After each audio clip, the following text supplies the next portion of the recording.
Assalamu alaikum, chers frères et sœurs. Imaginez une nuit où le ciel hurle, où une cité entière tremble devant un seul homme, qui ose défier le Créateur des cieux et de la terre. Babylone, la reine de l'oppression, noyée dans le sang et l'idolâtrie. Jusqu'à l'arrivée d'un enfant né dans une grotte, nourri par la main invisible d'Allah. Ce soir, découvrez les secrets les plus profonds entre Ibrahim, le Khalilullah et Nimrod. L'homme qui se prenait pour Dieu. Une histoire qui fait encore trembler les trônes et réveiller les cœurs. Si vous voulez plonger dans ces lumières cachées du Coran, restez avec nous jusqu'à la dernière seconde.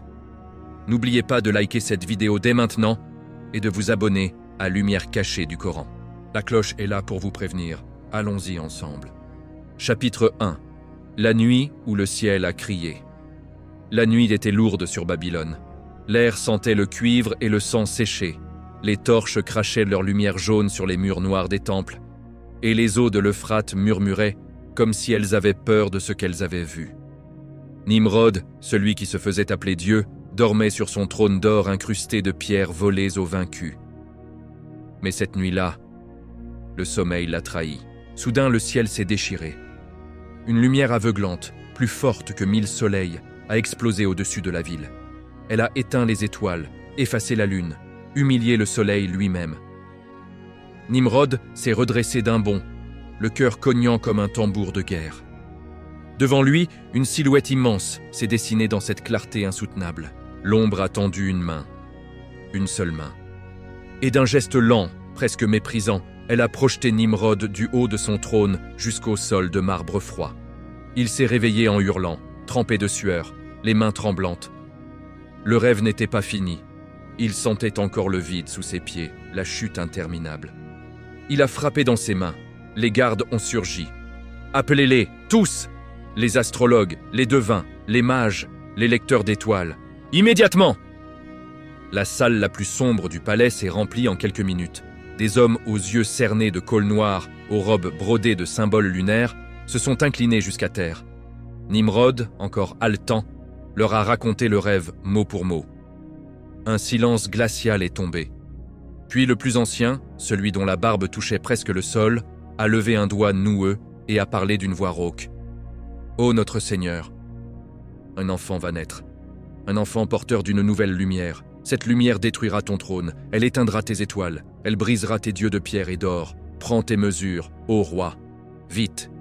Nimrod n'a pas crié. Son visage est devenu de pierre.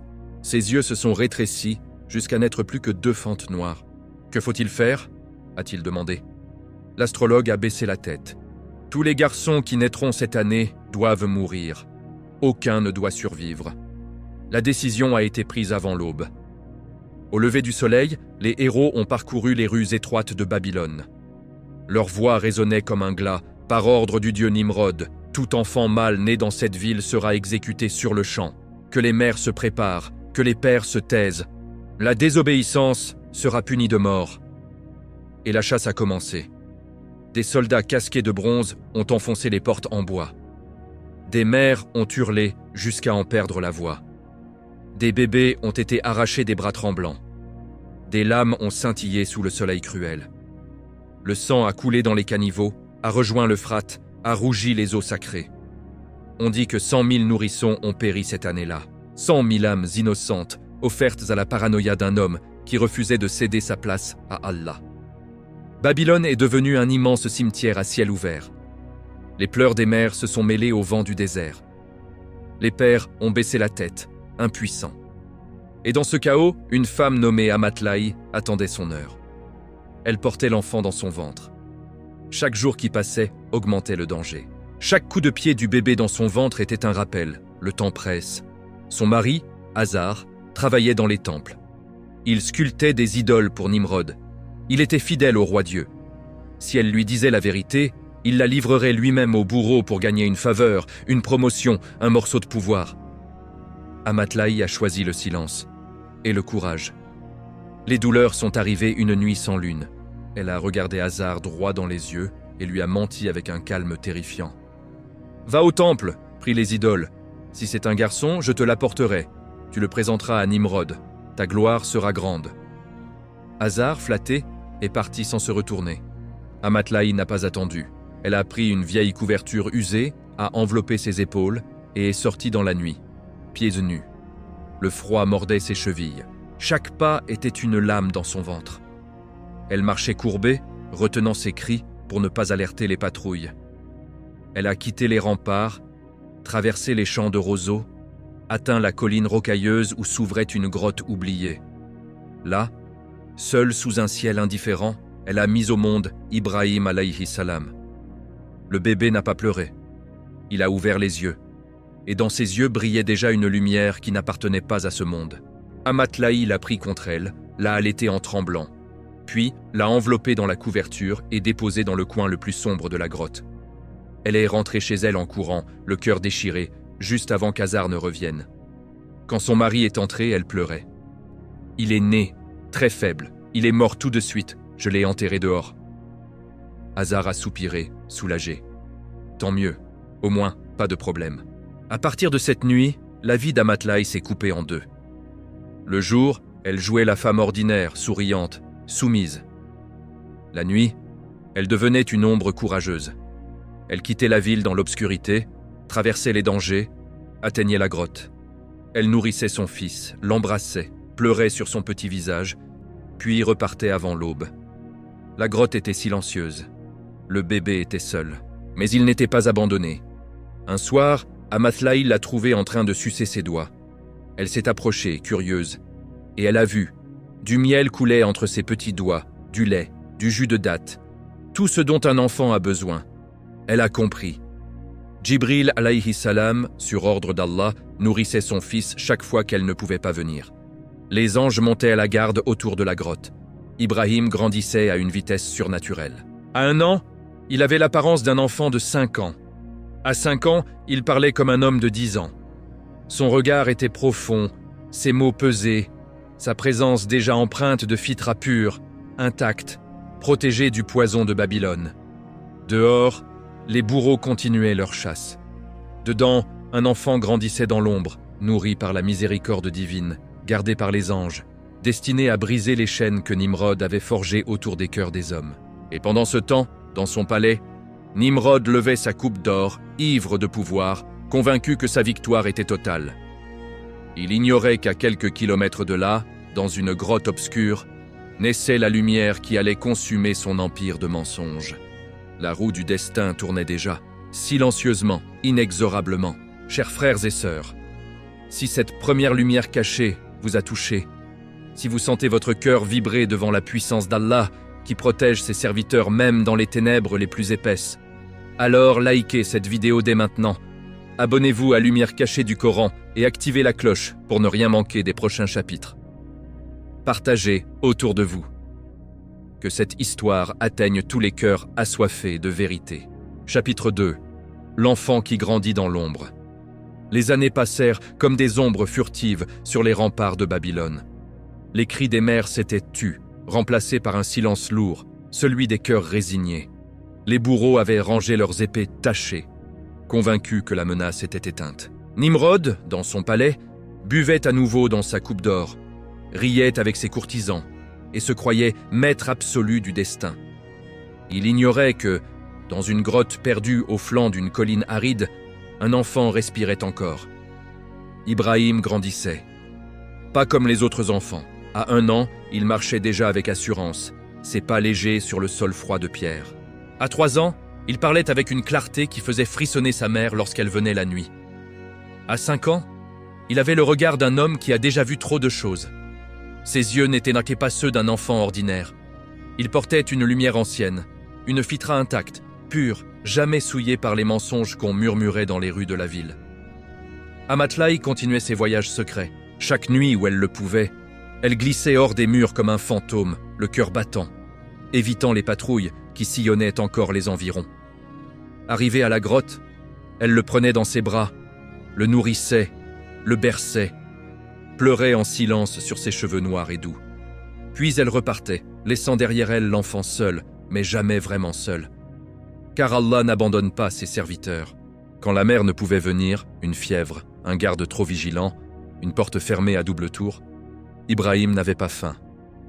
Il portait ses petits doigts à sa bouche, et de là coulait ce dont il avait besoin. Miel doré, lait frais, jus sucré de dattes. Djibril alayhi salam descendait, invisible aux yeux humains, et nourrissait l'enfant sur ordre du Très-Haut. Les anges formaient un cercle autour de la grotte, leurs ailes déployées comme un bouclier de lumière dans l'obscurité. Aucun serpent, aucun scorpion, aucun prédateur ne s'approchait. La grotte était devenue un sanctuaire, un premier mihrab secret où naissait le tawhid. Ibrahim observait le monde depuis sa cachette. Par l'ouverture étroite de la grotte, il voyait le ciel changer. Le soleil se lever, triomphant, puis se coucher, vaincu. La lune régner la nuit, puis s'effacer. Les étoiles scintiller, puis disparaître à l'aube. Il voyait aussi les ombres des caravanes passer au loin, entendait parfois les chants païens portés par le vent. Et dans son cœur pur, une question grandissait, simple et tranchante comme une lame. Pourquoi les hommes adorent-ils ce qu'ils fabriquent eux-mêmes ? Un soir, Amatlaï arriva plus tard que d'habitude. Elle trouva Ibrahim assis, le dos contre la paroi, fixant l'entrée de la grotte. Il leva les yeux vers elle et dit, d'une voix calme mais ferme, « Mère, pourquoi les gens se prosternent-ils devant des pierres qu'ils taillent de leurs mains ?» Amatlaï sentit son cœur se serrer. Elle s'agenouilla près de lui, caressa son visage. « Parce qu'ils ont oublié, mon fils. Ils ont oublié celui qui les a créés. » Ibrahim hocha la tête lentement, comme s'il comprenait déjà tout. « Alors je ne les oublierai pas. » Ces mots, prononcés par un enfant de 5 ans, résonnèrent dans la grotte comme une promesse éternelle. Les mois devinrent des années. Ibrahim atteignit l'âge où il ne pouvait plus rester caché.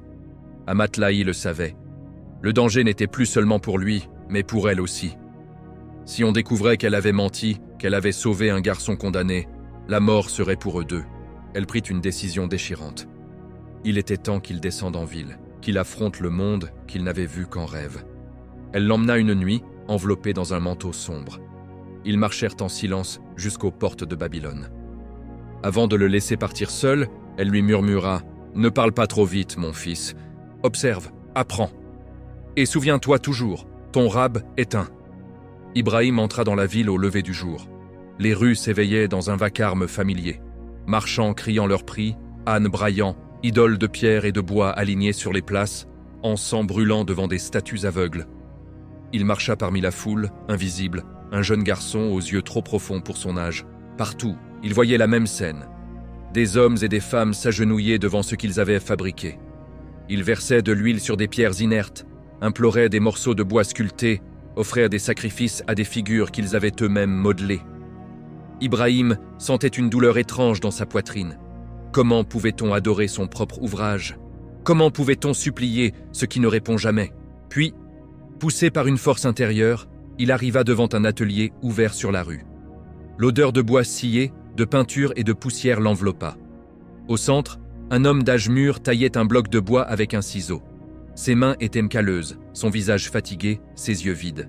Cet homme était Azar, le père d'Ibrahim, le sculpteur en chef des idoles de Nimrod. Ibrahim s'arrêta sur le seuil.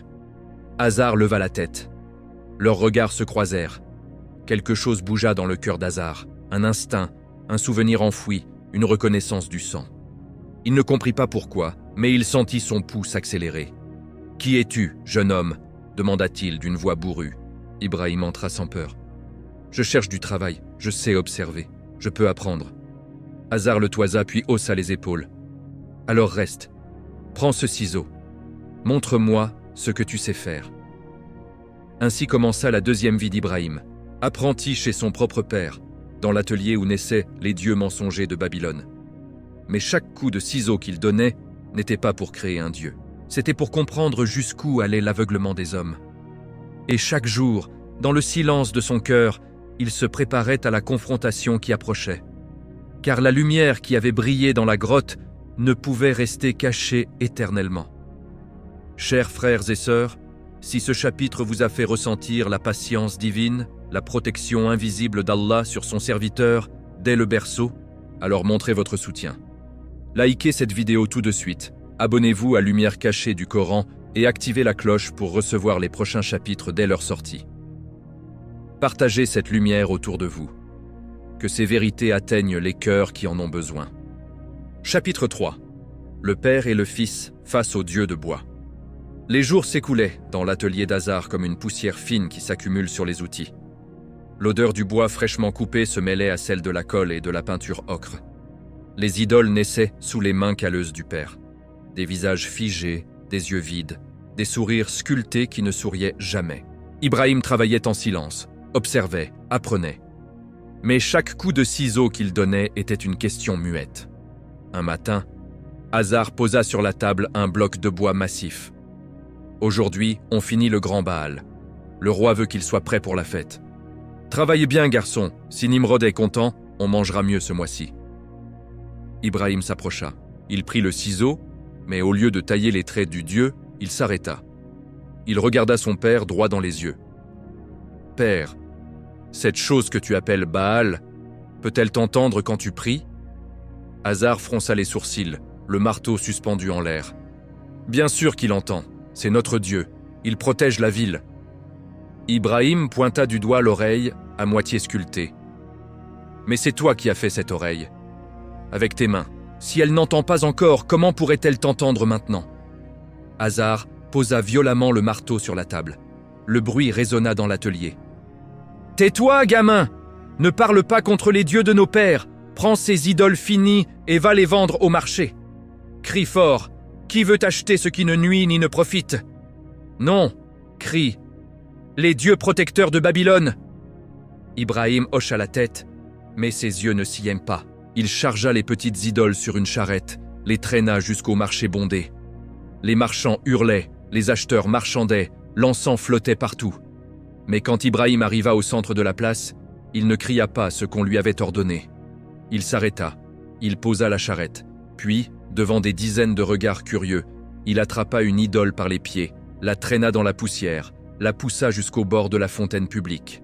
Et d'une voix claire, forte, qui porta jusqu'aux étals les plus éloignés, il lança. « Bois donc! Tu as soif, n'est-ce pas? Allez, bois !» La foule se figea. Quelques rires nerveux éclatèrent, puis le silence tomba comme une pierre. Ibrahim continua, en poussant une autre idole dans l'eau. « Et toi, bois! Tes lèvres sont sèches depuis des siècles. » Les gens murmurèrent. Certains reculèrent, choqués, d'autres s'approchèrent, intrigués. Personne n'acheta ce jour-là. Mais dans les esprits, une graine venait d'être semée. Et si ces dieux étaient vraiment muets, et si ce jeune homme avait raison? La nuit tomba sur Babylone. Les torches s'allumèrent le long des remparts. Ibrahim ne rentra pas directement à l'atelier. Il s'éloigna de la ville, grimpa une colline isolée, là où le bruit des idoles ne parvenait plus. Il s'assit face au ciel noir, velours infini piqueté d'étoiles. La première à apparaître fut l'étoile du soir, brillante, reine de la nuit babylonienne. Les gens lui offrèrent des sacrifices, lui chantaient des hymnes. Ibrahim la fixa longuement. « Est-ce toi, mon rab ?» murmura-t-il. L'étoile régnait, majestueuse, mais au fil des heures, elle glissa doucement vers l'horizon. Elle pâlit. Elle disparut. Ibrahim sourit, un sourire triste et lucide. « Je n'aime pas ceux qui se couchent. » Puis vint la lune, pleine, ronde, argentée. Elle inonda la colline d'une lumière froide et pure. Ibrahim leva les yeux. « Est-ce toi, mon rab? Tu es plus grande que l'étoile. » La lune traversa le ciel, traversa les nuages, mais quand l'aube pointa à l'est, sa lumière s'affaiblit, se teinta de rose, puis s'évanouit complètement. Ibrahim secoua la tête. « Si mon rab ne me guide pas, je serai du nombre des égarés. » Alors l'horizon s'embrasa. Le soleil se leva, triomphant, dévorant les ténèbres, effaçant la lune, aveuglant les étoiles. Il grimpa haut, brûlant, invincible. Ibrahim plissa les yeux. « Est-ce toi, mon rab? Tu es plus grand que tout ce que j'ai vu. » Mais le soleil poursuivit sa course. Il atteignit son zénith, puis redescendit. Lentement, inexorablement. Il s'enfonça à l'ouest, laissant derrière lui un ciel rouge sang et une nuit qui reprit ses droits. Ibrahim se leva. Il n'y avait plus de doute dans son cœur. Il se tourna vers la ville endormie et cria dans le silence. « Ô mon peuple, je suis innocent de ce que vous associez à Allah. J'ai tourné mon visage vers celui qui a créé les cieux et la terre, pur de tout associateur, et je ne suis point du nombre des polythéistes. Ces paroles, prononcées sur la colline, ne furent entendues que par le vent, mais elles étaient déjà gravées dans le livre éternel. De retour à l'atelier, Ibrahim trouva Hazar en train de polir une idole neuve. Il s'assit près de lui, le regarda travailler un moment, puis parla doucement, presque avec tendresse. « Ô mon père, pourquoi adores-tu ce qui n'entend pas, ne voit pas et ne peut rien pour toi ?» Hazar s'arrêta net. Il serra le chiffon dans sa main. « Encore toi, c'est la tradition de nos ancêtres, ne me provoque pas. » Ibrahim continua, la voix ferme mais respectueuse. « Ô mon père, il m'est venu une science qui ne t'est pas venue. Suis-moi donc, je te guiderai sur une voie droite. Ô mon père, n'adore pas le diable. Il est rebelle au tout miséricordieux. Ô mon père, je crains qu'un châtiment du tout miséricordieux ne t'atteigne et que tu ne deviennes un allié du diable. » Hazar bondit sur ses pieds. Son visage vira au rouge sombre. Il attrapa le ciseau, le brandit comme une menace. « Ô Ibrahim, aurais-tu de l'aversion pour mes divinités? Si tu ne cesses pas, je te lapiderai certainement. Quitte-moi pour longtemps. » Un silence mortel emplit l'atelier. Ibrahim regarda son père. Pas de colère dans ses yeux, seulement une tristesse profonde, celle de voir un être cher s'enfoncer dans les ténèbres. Il se leva lentement. « Je demanderai pardon pour toi à mon rab. Il m'a toujours comblé de bienfaits. » Puis il tourna le dos et sortit. Il quitta cette maison pleine d'idoles, ce père prisonnier de ses propres mains, cette vie de mensonge. Dehors, la nuit babylonienne était plus noire que jamais. Mais dans le cœur d'Ibrahim brillait une lumière qui ne s'éteindrait plus, chers frères et sœurs. Si ces mots d'Ibrahim face à son propre père vous ont touché, si vous ressentez la force de celui qui choisit la vérité même quand elle coûte son foyer, alors likez cette vidéo dès maintenant, abonnez-vous à Lumière cachée du Coran et activez la cloche pour ne manquer aucun chapitre de cette série qui révèle les secrets les plus profonds du Coran. Partagez-la autour de vous. Que la lumière d'Ibrahim atteigne tous les cœurs. Chapitre 4. Le jour où les idoles se sont tues. La grande fête approchait. Dans tout Babylone, l'air vibrait d'une excitation fiévreuse. Les tambours résonnaient déjà au loin. Les encensoirs fumaient dans les temples. Les marchands vendaient des offrandes par brassées. C'était le jour sacré des idoles. La ville entière quittait ses murs pour se rassembler dans la vaste plaine extérieure, là où l'on célébrait les dieux de pierre et de bois avec des sacrifices, des danses et des libations. Les temples restaient vides ce jour-là. Personne ne veillait sur les statues. C'était exactement ce qu'Ibrahim attendait. Hazar entra dans l'atelier au petit matin, le visage illuminé par l'orgueil. « Aujourd'hui, c'est la fête, mon garçon. Viens avec nous. Tout le monde sera là. Les dieux seront honorés. » Ibrahim leva les yeux de la petite idole qu'il polissait. Son regard était calme, presque distant. « Je ne viendrai pas, je me sens malade. » Hazar haussa les épaules. « Comme tu veux. Mais ne touche à rien ici. » La foule s'écoula hors des portes comme un fleuve humain. Cris joyeux, chants païens, enfants courant avec des guirlandes. Babylone se vida. Les rues devinrent étrangement silencieuses. Ibrahim attendit que le dernier bruit s'évanouisse, puis il se leva. Il marcha seul vers le grand temple central, celui que personne ne gardait ce jour-là. Les portes étaient grandes ouvertes. À l'intérieur, des dizaines d'idoles étaient alignées. Certaines en or massif, d'autres en argent poli, la plupart en bois précieux ou en pierre noire. Devant chacune, des plateaux chargés de nourriture, pain, fruits, viande rôtie, offerts pour que les dieux mangent et accordent leur bénédiction. Ibrahim s'arrêta au milieu de la salle immense. Il regarda autour de lui. Les statues le fixaient de leurs yeux morts. Il parla, d'une voix qui résonna contre les murs. « Ne mangez-vous donc pas? Qu'avez-vous à ne pas parler ?» Silence. Absolu. Les idoles restèrent figées, muettes, inertes. Ibrahim s'approcha de l'une d'elles, prit une datte du plateau, la porta à ses lèvres comme pour goûter, puis la reposa. « Rien. Vous ne mangez pas. Vous ne parlez pas. Vous ne bougez pas. » Il se tourna vers une autre, plus grande, couronnée d'or. « Et toi, tu es leur chef, n'est-ce pas? Pourquoi restes-tu silencieux? » Toujours rien. Alors, Ibrahim saisit une hache qui traînait près d'un autel, l'outil même avec lequel on sculptait ces faux dieux. Il la leva haut. Le premier coup tomba sur une idole de bois. Elle se fendit en deux avec un craquement sec. Le deuxième coup brisa une statue d'argent. Éclats métalliques volèrent comme des étoiles mortes. Le troisième, le quatrième. Les idoles tombaient les unes après les autres. Pierres éclatées, bois brisé, or tordu. Chaque impact était un cri muet contre des siècles de mensonges. Il ne toucha pas la plus grande, celle en or pur, trônant au centre comme un roi parmi des sujets. Il accrocha la hache autour de son cou, comme on pend un criminel, puis il recula. Il contempla le carnage, des débris partout, des plateaux renversés, de la nourriture éparpillée sur le sol sacré. Il murmura « Demandez donc à leur plus grand s'ils parlent. » Puis il sortit, laissant les portes grandes ouvertes. Le soleil déclinait quand la foule revint. D'abord les rires s'éteignirent, puis les cris de joie devinrent des hurlements de stupeur. Ils entrèrent dans le temple en masse, un silence de mort tomba sur eux. Les idoles gisaient en morceaux. Seule la plus grande restait debout, la hache pendue à son cou comme une accusation. « Qui a fait ça ?» hurla quelqu'un. Une voix s'éleva. « C'est ce jeune homme, celui qui parle contre nos dieux. On l'appelle Ibrahim. » On le chercha, on le trouva rapidement. On le traîna au milieu de la place. Des centaines de visages en colère l'entouraient. Mais dans certains yeux brillait une hésitation, une peur nouvelle. « Est-ce toi qui as fait ça à nos dieux ?» demanda un ancien, la voix tremblante de rage. Ibrahim regarda calmement la grande idole qu'on avait apportée dehors. Il pointa la hache. « Demandez plutôt à celui-ci. C'est peut-être lui le coupable.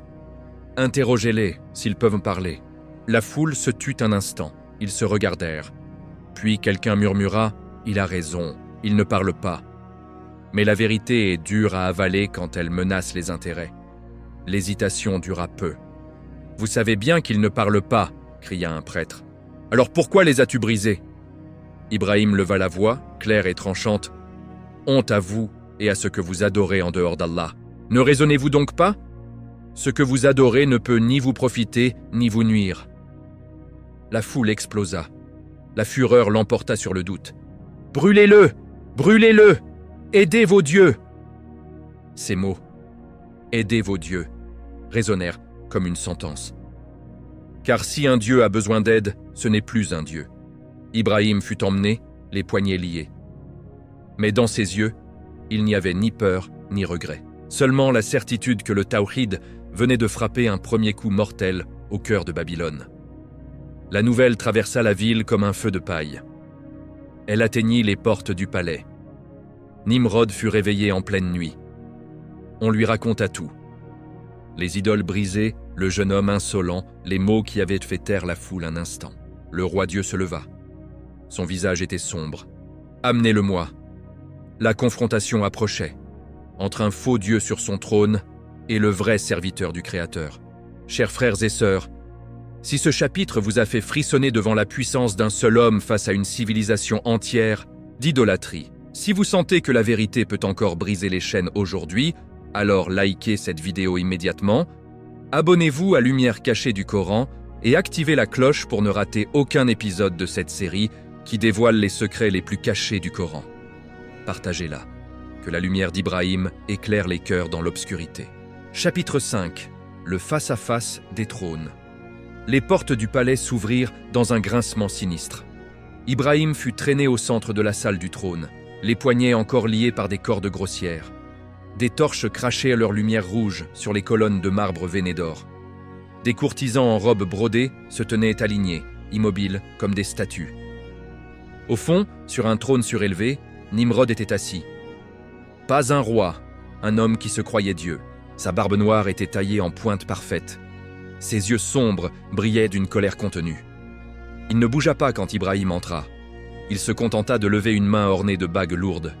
Silence total. Même le vent semblait retenir son souffle. Nimrod parla le premier, d'une voix grave, presque amusée.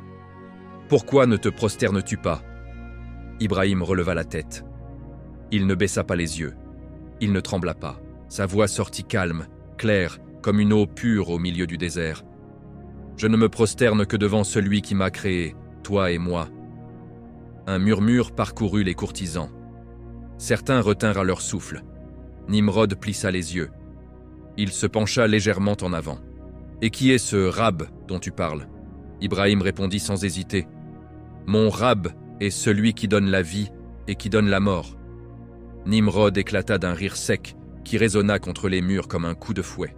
« Moi aussi je donne la vie et la mort. » Il claqua des doigts. 2 prisonniers furent amenés, enchaînés, les yeux bandés. L'un était jeune, l'autre âgé. Nimrod se leva, descendit les marches du trône lentement, théâtralement. Il dégaina une dague ornée. D'un geste rapide, il trancha la gorge du premier. Le sang jaillit, chaud, rouge, éclaboussant le sol de marbre. Le corps s'effondra. Puis il se tourna vers le second prisonnier, coupa ses liens d'un coup sec. « Va, tu es libre !» Il se tourna vers Ibrahim, triomphant. « Tu vois, moi aussi je donne la vie, moi aussi je donne la mort. » Ibrahim ne bougea pas. Il regarda le cadavre, puis le prisonnier libéré qui s'éloignait en titubant. Puis il releva les yeux vers Nimrod. « Allah fait lever le soleil à l'est. Si tu es vraiment capable de donner la vie et la mort, fais-le donc se lever à l'ouest. » Le silence qui suivit fut plus lourd que 1000 chaînes. Les courtisans retinrent leur respiration. Les gardes se raidirent. Nimrod resta figé, le visage soudain vidé de couleur. Il ouvrit la bouche, mais aucun son n'en sortit. Pour la première fois de sa vie, le dieu autoproclamé n'avait pas de réponse. Ibrahim continua, la voix toujours posée. « Allah fait lever le soleil à l'est. Alors, si tu es vraiment ce que tu prétends, fais-le se lever à l'ouest. » Nimrod serra les poings, ses jointures blanchirent. Il remonta sur son trône, lentement, comme pour reprendre contenance, mais ses mains tremblèrent légèrement. « Enfermez-le !» Les gardes s'avancèrent. Ibrahim ne résista pas. Ils l'emmenèrent dans les entrailles du palais, vers les cachots humides et sombres. Mais même enchaîné dans l'obscurité, Ibrahim souriait intérieurement. Il savait que ce jour-là, un trône avait vacillé. Pas à cause d'une armée, pas à cause d'une révolte, à cause d'une simple phrase. « Fais-le se lever à l'ouest. » Dans sa cellule, les murs suintaient d'humidité. Les rats courèrent dans les coins. Mais Ibrahim s'assit contre la pierre froide, ferma les yeux et murmura « Hasbunallah wa ni'mal wakil. Allah nous suffit et quel excellent protecteur il est. » Dehors, Nimrod ne dormit pas cette nuit-là. Il arpentait les terrasses du palais, fixant l'horizon est où le soleil se lèverait bientôt. Chaque fois qu'il fermait les yeux, il revoyait le regard calme d'Ibrahim.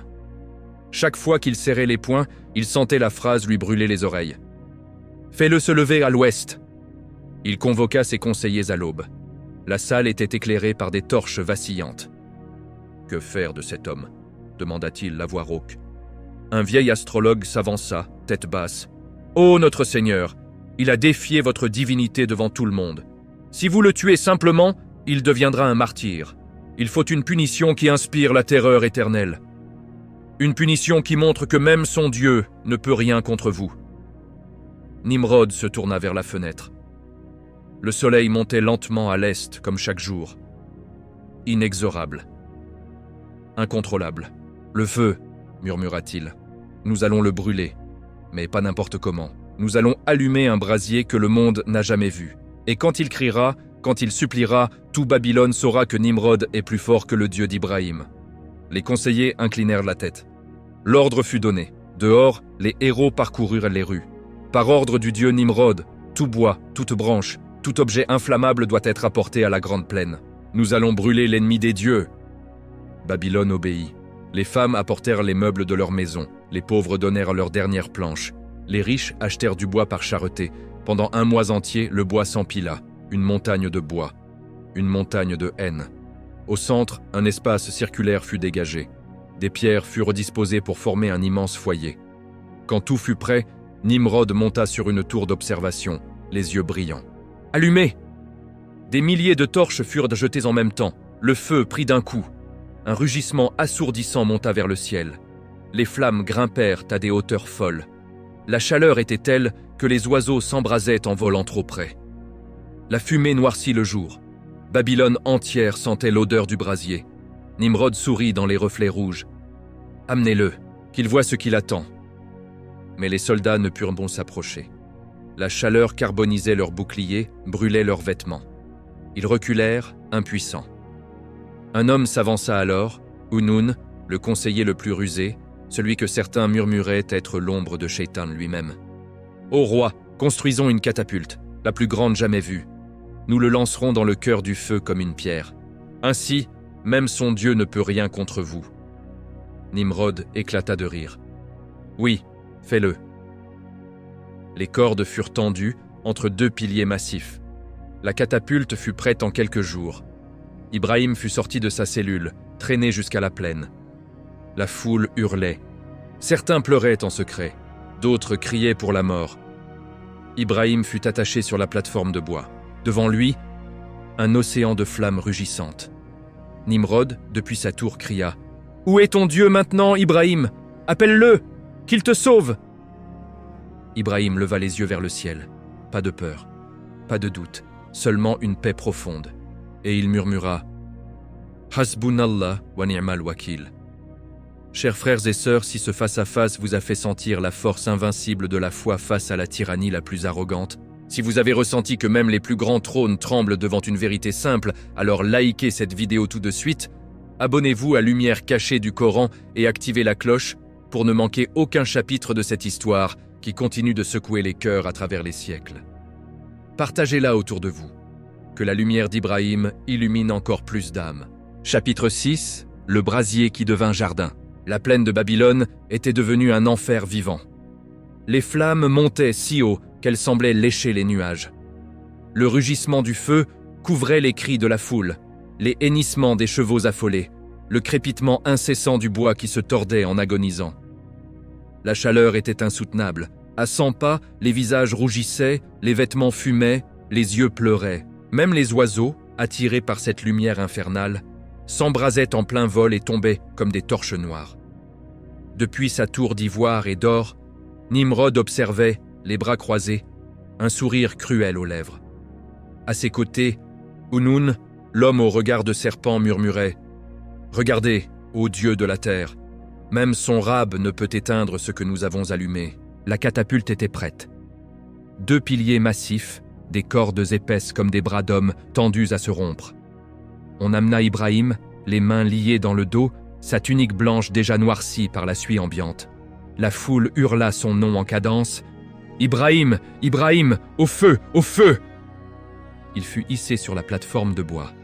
Les cordes grinçaient, le vent chaud soufflait des flammes vers lui, faisant danser ses cheveux. Nimrod cria d'une voix tonnante « Où est ton Dieu, Ibrahim? Appelle-le, qu'il vienne te sauver de son propre feu !» Ibrahim ne répondit pas à Nimrod. Il leva lentement les yeux vers le ciel, là où le soleil se cachait derrière la fumée noire. Pas de peur sur son visage, pas de supplication, seulement une paix profonde, presque surnaturelle. Dans les cieux, les anges observaient avec horreur. Ils descendirent en rang serré jusqu'aux portes du trône et crièrent « Ô Rab, ton ami, ton Khalil, est jeté dans le feu. Permets-nous de descendre, de le sauver, de renverser ce brasier. » La réponse vint, claire et souveraine. « S'il m'appelle à l'aide, alors sauvez-le, sinon laissez mon serviteur à moi. » Sur la catapulte, le moment arriva. L'exécuteur leva sa hache. Les cordes étaient sur le point de rompre. Ibrahim ferma les yeux un instant, puis les rouvrit. Il murmura si bas que seul le vent l'entendit. « Hasbunallah wa ni'mal wakil. » Allah nous suffit, et quel excellent protecteur il est. La hache s'abattit. Les cordes claquèrent comme un coup de tonnerre. Ibrahim fut projeté dans les airs, léger comme une plume portée par le destin. Pendant ces quelques secondes éternelles où son corps plana au-dessus du brasier, le monde entier retint son souffle. Même Nimrod se pencha en avant, les yeux exorbités. Ibrahim tomba vers les flammes. Mais au lieu de hurler, ses lèvres bougeaient encore. Hasbunallah. Et alors, le miracle. Une voix venue de nulle part, plus puissante que le rugissement du feu, plus douce que la brise du paradis, traversa le ciel, la terre, les cœurs. Ô feu, sois fraîcheur et salut pour Ibrahim. Le feu obéit, instantanément. Les flammes, qui dévoraient tout sur leur passage, se figèrent. Puis elles reculèrent, comme si une main invisible les repoussait. La chaleur infernale devint une brise fraîche. Les langues de feu devinrent des vagues vertes et bleues, comme un jardin suspendu au milieu de l'enfer. Ibrahim atterrit doucement au centre du brasier. Et il se releva, indemne. Pas une mèche de cheveux brûlés, pas une trace de suie sur sa tunique blanche. Il marchait au milieu des flammes, comme on marche dans un verger au printemps. La foule hurla de stupeur. Certains tombèrent à genoux. D'autres s'enfuirent en criant au prodige. Sur sa tour, Nimrod chancela. Ses mains agrippèrent donc la balustrade si fort que ses phalanges blanchirent. « C'est impossible !» Ibrahim leva les yeux vers le roi. Sa voix porta, claire, par-dessus le crépitement mourant du feu. « Ton feu n'a pas brûlé parce que ce n'est pas toi qui commandes au feu. C'est Allah qui commande à tout. » Et il a dit, « Sois fraîcheur et salut. » Et cela fut. Nimrod descendit de sa tour en titubant. Il s'approcha autant qu'il put. La chaleur avait disparu, mais la peur, elle, était restée. Il cria, la voix brisée, « Ton Rab, il est grand, il t'a protégé. » Ibrahim répondit calmement, « Oui, il est grand, mais il n'accepte pas les sacrifices offerts à un faux Dieu.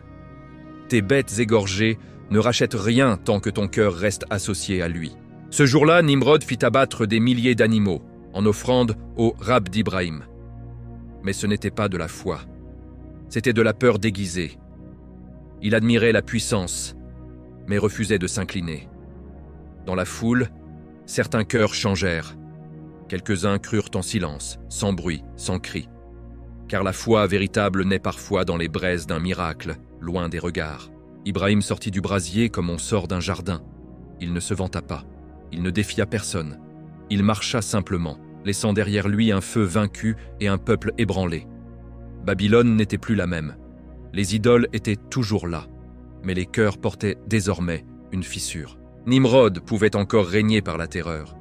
Mais il savait, au fond de lui, qu'un homme avait survécu à ce que nul n'aurait dû survivre. Et ce savoir le rongeait déjà. Chers frères et sœurs, si ce chapitre vous a fait ressentir la douceur infinie de la miséricorde d'Allah, si vous avez vu comment un feu peut devenir un jardin pour celui qui lui fait confiance totale, alors likez cette vidéo dès maintenant, abonnez-vous à Lumière cachée du Coran et activez la cloche pour ne manquer aucun épisode. Partagez cette lumière. Que le miracle d'Ibrahim touche encore plus de cœurs assoiffés de vérité. Chapitre 7. La fissure dans le cœur de Babylone. Le feu s'était éteint, mais ses braises continuaient de rougeoyer dans les esprits. La plaine, hier encore, un océan de flammes, n'était plus qu'un cercle noirci de cendres et de troncs calcinés. Au centre, des traces de panettes, intactes, ceux d'Ibrahim. Pas une ampoule, pas une brûlure, pas même une odeur de roussi sur ses vêtements.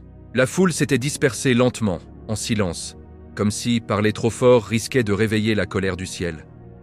Certains rentrèrent chez eux la tête basse, murmurant entre eux « Si le feu ne le brûle pas, alors qui sommes-nous pour brûler nos cœurs avec ces pierres ?» D'autres, plus loyaux à Nimrod, criaient encore « C'est de la sorcellerie, il a invoqué des démons !» Mais même ces cris sonnaient faux. La peur avait changé de camp. Nimrod, lui, ne dormait plus. Il errait dans les couloirs sombres de son palais, les yeux injectés de sang. Chaque fois qu'il fermait les paupières, il revoyait Ibrahim marchant au milieu des flammes, indemne, serein, presque souriant. Cette image le rongeait comme un acide. Il fit renforcer les gardes autour de sa chambre. Il ordonna que l'on brûle de l'encens jour et nuit pour chasser les esprits du faux Dieu. Mais rien n'effaçait la phrase qui tournait en boucle dans sa tête. « Ô feu, sois fraîcheur et salut pour Ibrahim. » Il convoqua ses conseillers à l'aube. La salle était éclairée par des torches tremblantes. Hounoun s'avança le premier, la voix basse, venimeuse. « Ô maître des deux terres, il ne faut plus le tuer en secret. Il faut l'exiler, loin, très loin. Qu'il emporte sa lumière ailleurs, qu'elle ne contamine plus Babylone. S'il reste, d'autres commenceront à croire. » Nimrod frappa du poing sur la table d'ébène. L'exiler ? Pour qu'il répande son poison dans d'autres royaumes ? Non, il doit disparaître. Mais pas par le feu. Le feu l'a trahi. Trouvez autre chose. Quelque chose qui montre que même son Dieu ne peut rien contre moi. Un silence lourd tomba. Puis un astrologue âgé, celui qui avait vu le rêve originel, parla d'une voix chevrotante. « Construisez une tour si haute qu'elle touche les portes du ciel. Montez-y. Montrez au monde que vous êtes le maître des cieux comme de la terre. Et là-haut, défiez son Dieu une dernière fois. » Nimrod sourit. Un sourire froid, désespéré. Oui, la tour, la plus haute jamais bâtie. Des milliers d'esclaves, des briques cuites au feu, des pierres taillées jour et nuit, Elle s'élèvera jusqu'à ce que les étoiles tremblent. Et quand elle sera finie, je monterai au sommet et je crierai « Où es-tu, Rab d'Ibrahim? Viens me chercher !» L'ordre fut donné. Des colonnes d'hommes enchaînés arrivèrent de toutes les provinces conquises. Jour après jour, la tour grandit. D'abord une colline de briques, puis une montagne, puis une flèche de pierre qui perçait les nuages. Les ouvriers mouraient par dizaines, chutes, écrasements, épuisements. Mais la tour montait quand même. Elle devint le symbole de l'orgueil humain poussé à son extrême.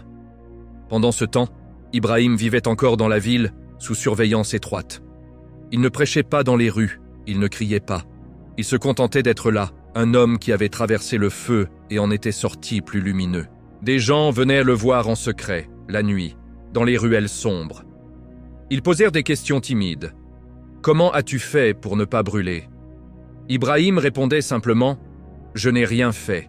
C'est lui qui a commandé au feu. » Et le feu a obéi. Tout obéit à Allah, même les flammes, même les rois. Parmi ceux qui venaient, il y en avait un qui ne se cachait pas, Lut, son neveu. Lut avait vu le miracle de ses propres yeux. Il avait entendu les paroles d'Ibrahim face à son père Hazar. Il avait senti son cœur se retourner. Un soir, dans une maison discrète, Lut s'agenouilla devant Ibrahim. « Ô mon oncle, je crois. Je crois en ton Rab, je crois en ce que tu dis. Emmène-moi avec toi, je ne veux plus vivre dans cette ville de mensonges. » Ibrahim posa une main sur son épaule. « Tu es le premier, Lut, mais tu ne seras pas le dernier. La vérité appelle ceux qui ont des oreilles pour entendre. » Sarah, l'épouse d'Ibrahim, était là aussi. Silencieuse, forte, patiente. Elle avait partagé chaque épreuve sans jamais se plaindre. Elle savait que le temps de Babylone touchait à sa fin. Elle murmura « Nous partirons bientôt. Allah nous guidera. » Mais avant le départ, une dernière nuit arriva. Ibrahim se tenait sur le toit de la maison où il logeait désormais. Il regardait la tour de Nimrod s'élever dans le ciel nocturne, éclairée par des milliers de torches. Elle était déjà plus haute que les remparts, plus haute que les temples. Une blessure de pierre dans le cœur du ciel. Ibrahim leva les mains et pria « Ô Allah, tu as fait de moi ton ami, protège ceux qui croient en toi, guide-nous hors de cette terre d'oppression, et fais que cette tour, bâtie par l'orgueil, devienne un signe pour les générations futures. » Le vent emporta ces paroles. Mais dans les cieux, elles furent entendues. Le lendemain, les rumeurs coururent. Ibrahim préparait son départ. Nimrod, fou de rage, ordonna qu'on le surveille jour et nuit. Mais il était déjà trop tard. La fissure était là, dans les cœurs, dans les âmes, dans l'Empire lui-même. Car quand un homme sort indemne du feu, ce n'est pas seulement son corps qui est sauvé. C'est toute une civilisation qui commence à douter de ses fondations. Chers frères et sœurs, si ce chapitre vous a fait ressentir comment un seul miracle peut fissurer les murailles les plus solides de l'orgueil humain, si vous voyez que la foi véritable laisse des traces éternelles même dans les empires les plus arrogants, alors likez cette vidéo tout de suite, abonnez-vous à Lumière cachée du Coran et activez la cloche pour recevoir les prochains chapitres qui continuent de révéler les secrets les plus profonds du Coran. Partagez cette lumière autour de vous. Que les cœurs s'ouvrent comme s'ouvrit le chemin d'Ibrahim. Chapitre 8. L'exil et la promesse du désert. Les nuits babyloniennes étaient devenues irrespirables. Les murs semblaient murmurer le nom d'Ibrahim. Les marchés bruissèrent de rumeurs. Il a survécu au feu. Nimrod tremble dans son palais. La tour monte, mais le ciel reste silencieux. Le roi Dieu avait beau faire exécuter les murmureurs, la fissure s'élargissait. Chaque jour, des regards se détournèrent des idoles. Chaque soir, des cœurs se tournèrent vers l'un. Allah parla alors, pas avec des trompettes ni des éclairs, juste une inspiration claire dans le cœur de son serviteur. Pars. Ibrahim rassembla ce qu'il possédait, presque rien. Une besace usée, un bâton de marche, la foi comme seul trésor. Sarah était prête. Elle n'avait jamais demandé de palais, jamais réclamé de sécurité. Elle avait vu le feu devenir jardin. Elle savait que le désert serait plus doux que la cour de Nimrod. Lut les rejoignit à la porte est de la ville, dans l'ombre des remparts. Il portait un petit sac sur l'épaule, les yeux brillants. « Je viens avec vous, mon oncle.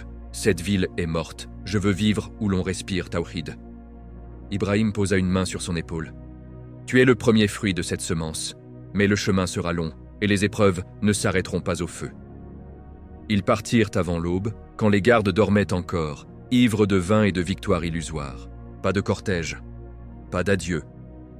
Juste 3 silhouettes qui glissèrent dans la poussière du sentier menant vers le nord-ouest, vers la terre de Canaan, puis plus loin encore.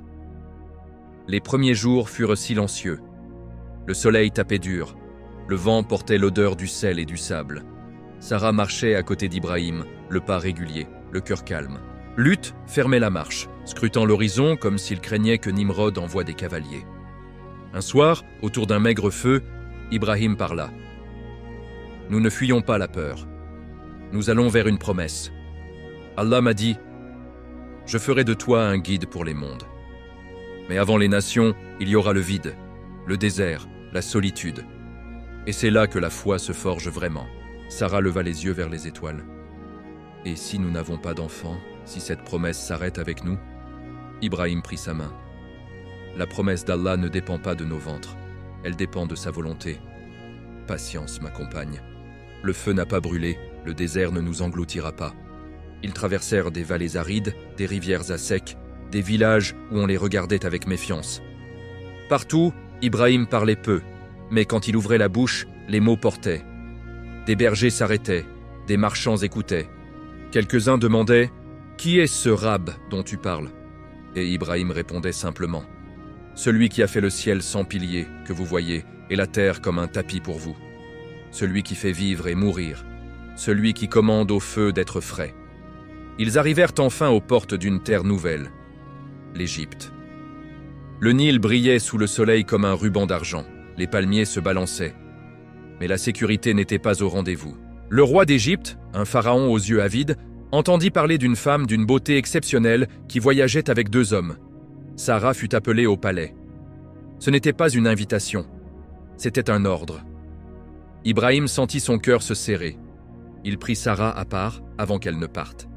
« S'il te questionne, dis que tu es ma sœur, pas ma femme. C'est la vérité dans la foi. Nous sommes frères et sœurs en Allah. » Sarah hocha la tête, les yeux humides, mais résolus. « Je dirai ce que tu veux, mais prie pour moi. » Elle entra au palais, escortée par des gardes aux lances dorées. Le roi la vit. Son regard s'alluma d'un désir brutal. Il s'approcha, tendit la main. À l'instant où ses doigts effleurèrent la manche de Sarah, une douleur fulgurante traversa son corps. Comme si une main invisible lui broyait les os. Il recula en hurlant. Essaya encore. Même douleur, plus forte. Il tomba à genoux, tremblant. « Qui es-tu » cria-t-il. Sarah répondit calmement. « Je suis une servante du Dieu unique, et il protège ceux qui lui appartiennent. » Le roi, terrifié, comprit. Il ne la toucha pas. Au contraire, il la fit raccompagner avec honneur. Et, en signe de repentir et de respect forcé, il offrit à Sarah une servante de haut rang. Hadjar, une femme noble, intelligente, au regard profond. Sarah sortit du palais avec Hadjar à ses côtés. Ibrahim et Luth attendèrent dehors. Quand ils se retrouvèrent, Ibrahim embrassa le front de sa femme. Allah ne laisse jamais ses serviteurs seuls. Ils reprirent la route, maintenant 4, vers la Palestine, vers Haran, vers un avenir encore voilé. Ibrahim gagna sa vie comme berger. Il ouvrait sa tente à tous les voyageurs. Il partageait le peu qu'il avait. Sa réputation grandit. L'homme hospitalier qui parle d'un Dieu unique. Mais au fond de son cœur, une tristesse silencieuse grandissait. Les années passaient. Sarah et lui vieillissaient. Aucun enfant. La promesse semblait suspendue dans le vide. Une nuit, sous un ciel criblé d'étoiles, Ibrahim leva les mains et pria « Ô mon Rab, fais-moi don d'une progéniture vertueuse. » La prière monta comme une flèche, et dans les cieux, elle fut entendue. Mais la réponse viendrait avec une nouvelle épreuve. Une épreuve qui ne brûlerait pas le corps, mais qui testerait l'âme jusqu'au plus profond. Car les plus grands miracles naissent souvent après les plus longues attentes. Chers frères et sœurs, si ce chapitre vous a touché par la patience infinie d'Ibrahim et de Sarah, par cette migration qui n'était pas une fuite mais un pas vers la promesse divine, alors likez cette vidéo dès maintenant, abonnez-vous à Lumière cachée du Coran et activez-la. Chapitre 9, le sacrifice dans le rêve. Les années s'étaient écoulées comme du sable entre les doigts. Ibrahim avait vieilli. Ses cheveux étaient devenus blancs comme la neige du mont Sinaï. Ses épaules portaient le poids des voyages, des silences, des promesses encore suspendues. Sarah, sa compagne fidèle, avait les yeux fatigués par l'attente, mais son cœur restait ancré dans la même confiance. Il vivait maintenant dans une vallée paisible, entouré de troupeaux, de tentes ouvertes au vent, et de la présence discrète de Hajar et de son fils Ismaïl. Ismaïl avait grandi. Un jeune homme fort, au regard profond, hérité de son père, à la voix calme, mais assurée. Il aidait Ibrahim dans les champs, gardait les brebis, et écoutait les histoires de son père sur le feu qui s'était transformé en jardin, sur le roi qui se prenait pour Dieu, sur le tawhid qui avait fissuré un empire. Une nuit, Ibrahim dormit d'un sommeil lourd, puis le rêve vint, il se vit prendre un couteau. Devant lui, Ismaïl était allongé, les mains liées, le visage serein. Ibrahim leva la lame, et la lame s'arrêta.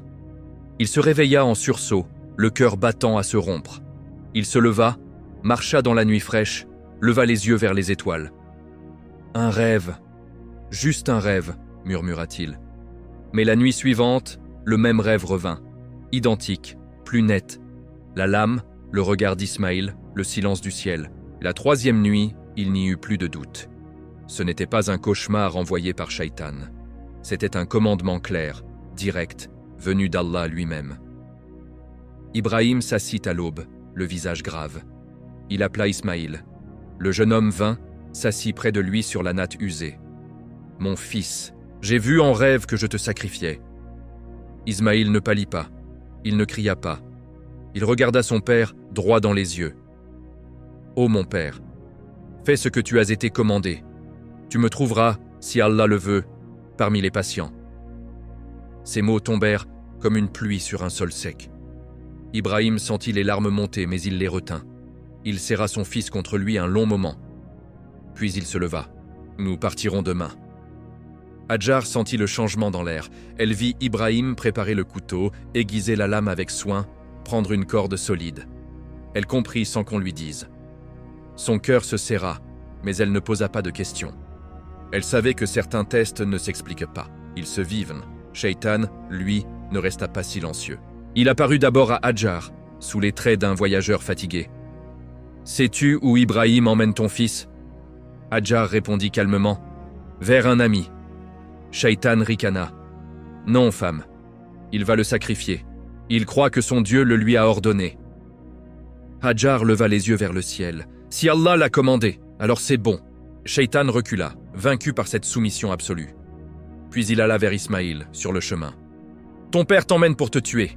Il est devenu fou avec l'âge. » Ismaïl s'arrêta. Il ramassa une pierre et la lança vers l'ombre. « Si Allah l'a commandé, alors pars, il n'y a rien à craindre. » Shaitan disparut. Enfin, il se posta devant Ibrahim, sur la colline.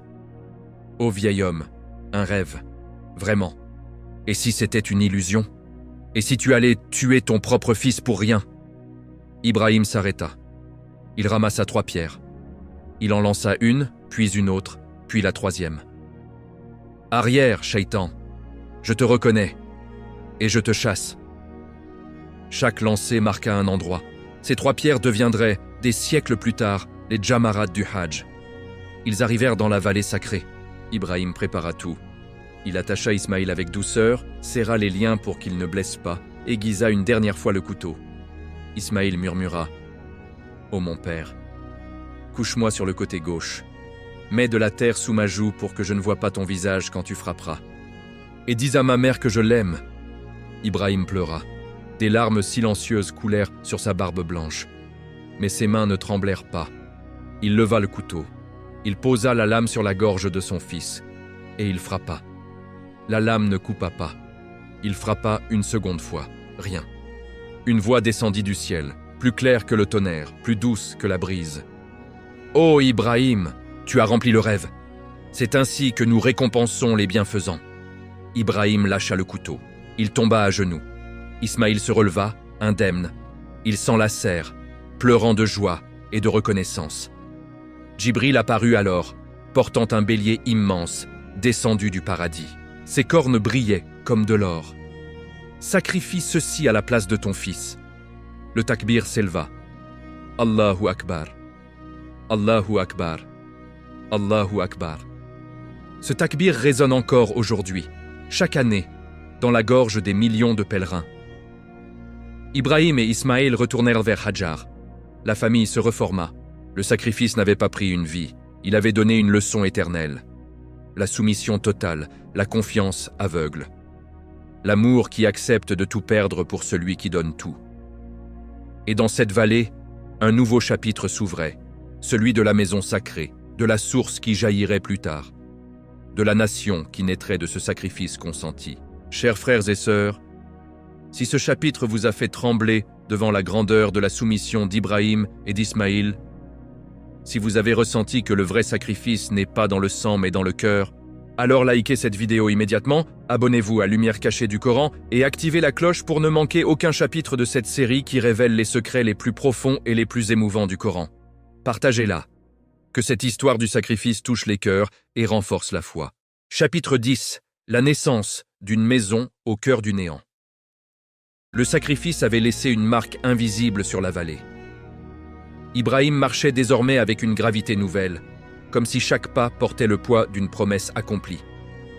Ismaïl grandissait en force et en foi. Hadjar veillait sur leur foyer avec une patience de roc. Sarah, toujours à leur côté, portait en silence la joie d'avoir vu le miracle et la douleur douce amère d'une maternité qui semblait encore refusée. Mais une nuit, le commandement revint, plus clair que jamais. Ibrahim se réveilla en sursaut. Dans son rêve, il voyait une vallée aride, sans arbres, sans eau, sans vie. Au milieu, une petite maison cubique, simple, faite de pierres empilées, et une voix lui disait « Lève les fondations de la maison près de l'endroit où tu as laissé ton fils et sa mère. » Il se leva avant l'aube. Il appela Ismaïl. « Mon fils, nous devons partir. Allah m'ordonne de retourner là où je vous ai laissé, toi et ta mère. » Ismaïl hocha la tête sans poser de questions. Hadjar prépara un sac léger, quelques dattes, une outre d'eau, une couverture usée. Sarah resta avec eux un moment, les yeux brillants. « Allez, et revenez-moi avec la bonne nouvelle. » Ils reprirent le chemin inverse, traversèrent des déserts où le sable semblait murmurer des doutes, franchirent des vallées où le vent hurlait comme Shaitan. Mais chaque pas renforçait leur certitude. Ils arrivèrent enfin, la même vallée, les mêmes rochers nus, le même silence écrasant. Rien n'avait changé, sauf que le cœur d'Ibrahim battait plus fort. Il s'arrêta au centre de la plaine.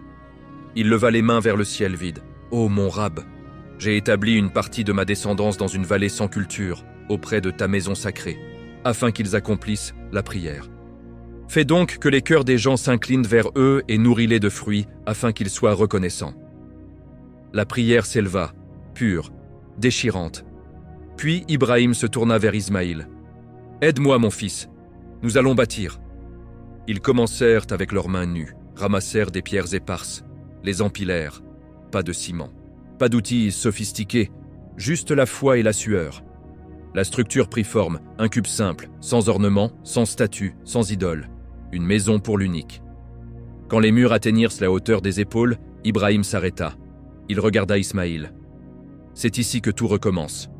Pas avec des palais, pas avec des armées, avec une maison vide, ouverte à tous ceux qui cherchent Allah. » Ismaïl posa une pierre de plus. « Et l'eau, père ? Sans eau, personne ne viendra. » Ibrahim sourit doucement. « L'eau viendra. Comme le feu est devenu frais, l'eau jaillira du néant. » Hadjar, resté un peu à l'écart, observait. Elle revoyait le jour où Ibrahim les avait laissés ici, elle et son bébé. Elle revoyait sa course entre Safa et Marwa, 7 fois, le cœur déchiré par la soif de son enfant. Elle revoyait le moment où Ismaïl avait frappé le sol de son talon et où Zamzam avait surgi. Elle s'approcha, posa sa main sur la pierre fraîche. « Cette maison, elle est née de notre soif, elle vivra de notre confiance. » Les jours passèrent, la Kaaba s'éleva, modeste mais majestueuse. Ibrahim et Ismaïl montèrent sur ses murs pour placer la pierre noire, cette pierre descendue du paradis, blanche à l'origine, noircie par les péchés des hommes, mais toujours pure dans son essence. Quand la construction fut terminée, Ibrahim gravit une petite élévation et cria vers les horizons vides. « Ô homme, le pèlerinage est prescrit pour vous auprès d'Allah, pour quiconque a les moyens d'y aller. » À cet instant, le silence du désert fut brisé par un écho venu de nulle part. comme si la terre elle-même répondait. Et des siècles plus tard, des millions de voix reprendraient ce même appel. Labaïk, Allahumma labaïk. Mais avant cela, un dernier signe. Ismaïl, assoiffé après des heures de travail, frappa à nouveau le sol du pied, près de l'endroit où sa mère avait vu jaillir Zamzam autrefois. L'eau surgit à nouveau, plus abondante, plus claire. Zamzam ne tarirait jamais. Elle abreuverait les pèlerins, les malades, les cœurs assoiffés de vérité jusqu'au jour du jugement. Ibrahim s'agenouilla près de la source. Il but une gorgée. Puis, il leva les yeux vers le ciel. « Ô Allah, tu as fait naître une nation à partir du vide. Tu as fait jaillir une source dans la roche. Tu as fait d'une maison sans toit le centre de la terre. Accepte ceci de nous. Tu es celui qui entend, celui qui sait. » La vallée n'était plus vide. Des oiseaux tournoyaient au-dessus de Zamzam. Des caravanes lointaines commencèrent à apercevoir des reflets d'eau dans le lointain.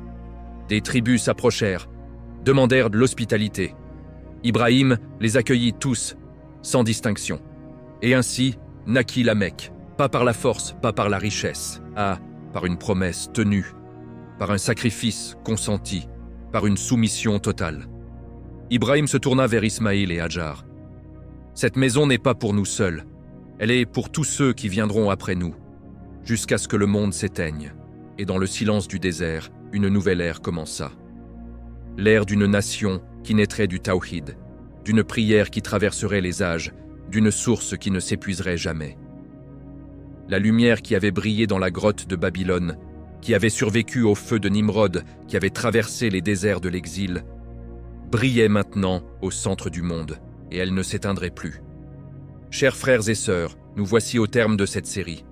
Si votre cœur a vibré à chaque chapitre, si vous avez ressenti la puissance du tawhid qui brise les idoles, éteint les feux d'orgueil et fait jaillir la vie dans le désert le plus aride, alors likez cette vidéo finale dès maintenant, abonnez-vous à Lumière cachée du Coran si ce n'est pas déjà fait, et activez la cloche pour ne manquer aucune nouvelle série qui révélera encore plus de secrets enfouis dans le livre d'Allah. Partagez cette lumière autour de vous. Que l'histoire d'Ibrahim continue d'allumer des cœurs jusqu'au retour de la paix éternelle. Qu'Allah nous rassemble tous auprès de lui.